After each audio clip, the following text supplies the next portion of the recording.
Well, have a night, JT.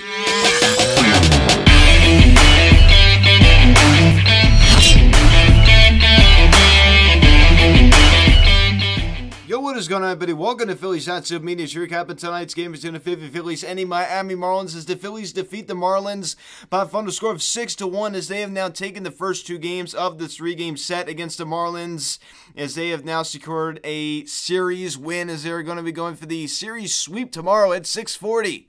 Now, guys, before we get into this video, please subscribe if you haven't yet. Please turn on that notification bell. Please like this video, comment on this video, share this video, and let's get into this.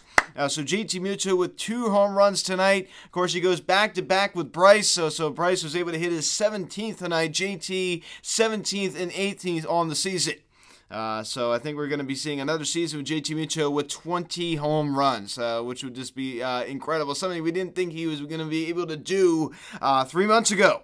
So I didn't think he'd be able to finish with 20 home runs, but it seems more and more likely by the day. Hopefully Bryce can get to that number. JT, I mean, maybe Schwartz can get to 40, Hoskins to 30. That would just be something. So hopefully that's what we get to see happen. So quite a bit of offense, right? I criticized this team for not really being there last night at the plate. I mean, Nick Maton, the only, scoring in the ball game last night with that 2-run home run.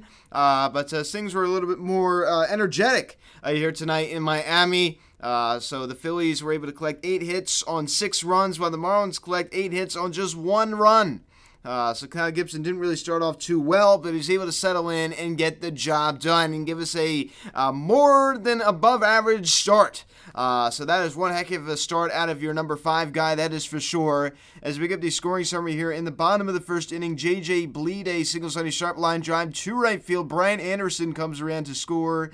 As the Marlins now lead it 1-0. They were able to get J.J. Bleday caught in a little bit of a rundown. It wasn't really much of a rundown between second and third as the relay came in from Nick Maton, and Hoskins was able to get him out, luckily, to get us out of that inning. And God knows what would have happened, right? I mean, probably would have, more damage would have been done. So that would be the final out of the inning, but the Marlins still get one. Then we pick it up here in the top of the 6th inning. Bryce Harper homers on a fly ball to left center field, his 17th of the season, and the Phillies tie it at 1. Really was just looking so sluggish in this entire series. Prior to that home run. I mean, that little lucky hit he got last night up the third base line. So he certainly needed that one, right? That ball was absolutely crushed. 403 feet off the bat of Bryce. So the Phillies tied at 1. A nice little smack on the helmet, man. He was fired up, as he should have been. So it was a solo shot for Harp. Then we pick it up here in the same inning. JT Realmuto homers on a fly ball to center field. It was his 17th of the season at that time. And that ball just kept carrying and carrying after that Grand Canyon out at Marlins Park. I mean, a ballpark he's very familiar with, of course, during his time with the Marlins from 2014 to 2018.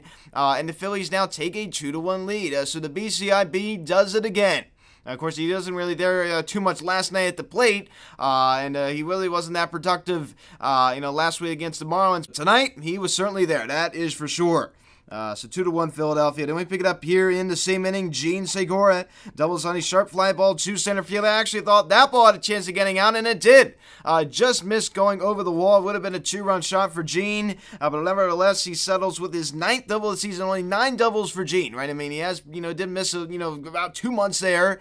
After he did break his finger, as Bryson Stott comes around to score, and the Phillies now take a 3-1 lead. So a nice 2-run lead for this Phillies team. You felt pretty good, especially the way Kyle Gibson was trending, and especially the way this bullpen has just been so good.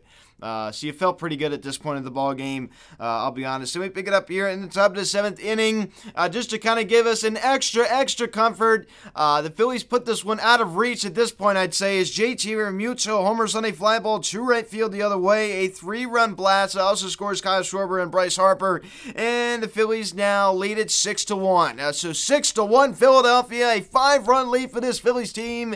JT Realmuto, 18 home runs on the season. As I said, if you would have told me, 4 months ago, hey, JT Realmuto is going to finish out the season, I guess he hasn't done it yet, 20 home runs on the season, I'm thinking, like, you are absolutely out of your mind. It looks like it's a very real possibility. So this man, what he's done since the start of the second half of the season has been absolutely incredible. Of course, I mean, that production we've seen behind the plate has, pretty much seemingly always been there. But the offensive ability, not so much at the beginning of the season in the first half. And, I mean, he's had to be the best catcher in the league since the start of the second half of the season. If the All-Star game was played at the end of the season, he'd be an All-Star. So JT Realmuto has been absolutely incredible, and that would be your final 6-1 Phillies. Now 80-62. 18 games above 500. The last time that has happened since 2011. Which is last year he made the playoffs. So playoffs are looking more and more likely by the day. Especially now, of course, the Padres lost again today, now 2.5 back from us.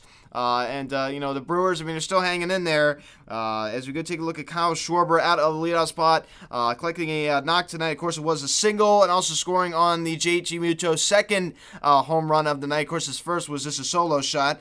He also goes down and strikes twice. I mean, he's just been so quiet.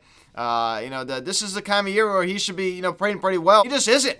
And I'm still hoping he can get the 40 for a career high. Of course, he needs 38 to tie his career high, and then he needs 39 to break that career high. Despite the win tonight, we still left, bases loaded, in the top of the first inning. And so, a very interesting stat, the Phillies have the worst batting average with the bases loaded in all of Major League Baseball. Think about that. This year, the Phillies have the worst batting average with the bases loaded in all of Major League Baseball. So I think about that. Let that sink in. This is a team that really, really lacks situational hitting in a big way. And Rhys Hoskins, a hitless performance tonight, of course, only got 2 plate appearances. The second plate appearance, of course, he was hit in the hand, and the x-rays did come back negative, thankfully. But it is bruised, and he's not going to be playing tomorrow. But luckily he is okay. That was pretty scary. Kind of looked out at the pitcher there as Munoz Sosa came in to play third, and then Alec Bohm moved from third to first. So Munoz Sosa hit was performance tonight, going down and strikes twice. And Bryce Harper, only one hit was a big one. The solo home run to left center field, number 17 on the year, also drawing 2 walks. He also goes down, strikes once as well there, and at the top of the first inning in his first at-bat, and also scores on the JT Realmuto 2-run home run. Bryce Harper, a very productive night tonight, getting on base 3 times, a 956 OPS for the reigning National League Most Valuable Player, 56 RBIs, and a 308 average. And JT Realmuto, your Phillies touchdown media player of the game, 2 knocks tonight, of course, the solo home run for his 17th, and the 3-run home run for his 18th. 4 RBIs, also was able to draw a walk, a 275 average now for the BCIB to go along with an 823 OPS, 77 RBIs. OPS in his career, 788. So he is having a very, very well above average season. No question about that. And Alec Bohm, hit his performance tonight as he was able to also collect a walk. Bryson Stott collects a single tonight, but he did not get the job done with bases loaded with 2 out there in the top of the first inning as he goes down, strikes him pretty much just swinging an awful pitch. Gene Segura, only one hit was a big one, the RBI double, his 9th of the season to make it a 3-1 ballgame at that point. Gene the hit machine, a 289 average. Of course, it's only 9 doubles on the year for him. I mean, that's a target, but kind of strange, but of course, he did miss a good amount of time, 29 RBIs and a 760 OPS, which is not great. I mean, for a guy like Gene Segura, that's certainly not bad, especially when his career OPS is 741. Nick Maton, a hit performance tonight when he was able to draw a walk as he got to start out in right field. Matt Fearling came in the ballgame and take over for him as he also collected a single. Brandon Marsh gets to start out in center as he was also able to collect a single, and also he went down to strikes once as well as we struck out 8 times tonight as a team, drew 5 walks. Of course, last night when we drew 1, it was Kyle Schwarber walk at the ballgame last night. So we did much better in that department. Kyle Gibson, 6 innings, 6 hits, 1 run to run reserve, no walks, and 7 Ks. So he was more than great tonight, ladies and gentlemen. He was absolutely fabulous. He got the job done, and he held the Marlins at bay. and luckily he was able to get at the top of the first inning. I mean, think about it. If you just erased the top of the first inning, he was absolutely, I mean, he was still wonderful, but he would have been even more wonderful if you ever erased the top of the first inning. But who even cares? We still won this ball game. It's pretty much irrelevant to a certain point. It was like the strikeout guy Gibson, tonight. I mean, it's kind of strange. It's kind of strange how he kind of fluctuates there a little bit. Of course, every pitcher does to a certain degree, but he was just Mr. Strikeout guy tonight. A 10-6 record now for Gibson, and Brad Hand an inning, 2 hits, 1 strikeout. He has gets the first 2 outs very quick, and then all of a sudden 2 straight hits. I'm like, oh my gosh. Of course, luckily we were up by 5 at that point, so I wasn't really too concerned. But I'm like, oh my gosh, Brad Hand, he's been just very, very shaky recently. A 2.27 ERA for Brad Hand, and Zach Eflin pitches a 1-2-3 inning as he also was able to collect a strikeout, a 4.30 ERA for Zach Eflin. He is back, ladies and gentlemen. 69 innings pitched this year with a 1.17 whip, 57 strikeouts. And he has not pitched since June 25th against the San Diego Padres, where he went 5 innings, 4 hits, 2 runs, the 2 were earned, and he struck out 3. That is the last time Zach Eflin has been on the mound. Think about that. At the beginning of the summer. Summer is, the summer season is almost over, of course, September 21st. So think about that. You pretty much missed all summer. So that is how long Zach Eflin has been out. And as I talked about, he's never been able to prove that he could be a reliable starter from game 1 to game 162. Of course, now he's coming out of the bullpen. The Phillies pretty much have 7 starters they could use, when all healthy. So welcome back, Zach Eflin. He actually looked pretty good. He looked very, very comfortable out there. Of course, a nice 1-2-3 top of the 8th inning, right? He is going against the Marlins, but still very impressive to come back, after missing nearly 3 months of playing time. And Connor Brogdon comes in there in the bottom of the 9th inning and gets the job done. Of course, it was not a save situation as he strikes out 2. So you give Serenity Dominguez a night off tonight. You give David Robertson a night off tonight. I mean, that's just wonderful. Jose Alvarado. So perfect. I mean, he gave Brad Hand a good amount of rest. I mean, of course, we got to see him tonight, as I mentioned before. So I'm feeling much, much better about this bullpen. I'm a little bit concerned with Serenity's health, but that's something that has to be addressed in the offseason. I mean, it's too late to deal with that right now. I'm worried about getting into the playoffs. I just want a taste of the playoffs. I mean, think about it. I mean, this is a real possibility. I've been doing this for 4 years. I've not witnessed playoff Phillies baseball. I mean, I've just been dying to see it, and it seems like the chances of this happening this year are extremely likely. I don't want to get my hopes up too much, but this is not like 2020 when it just would have been a Mickey Mouse playoff appearance.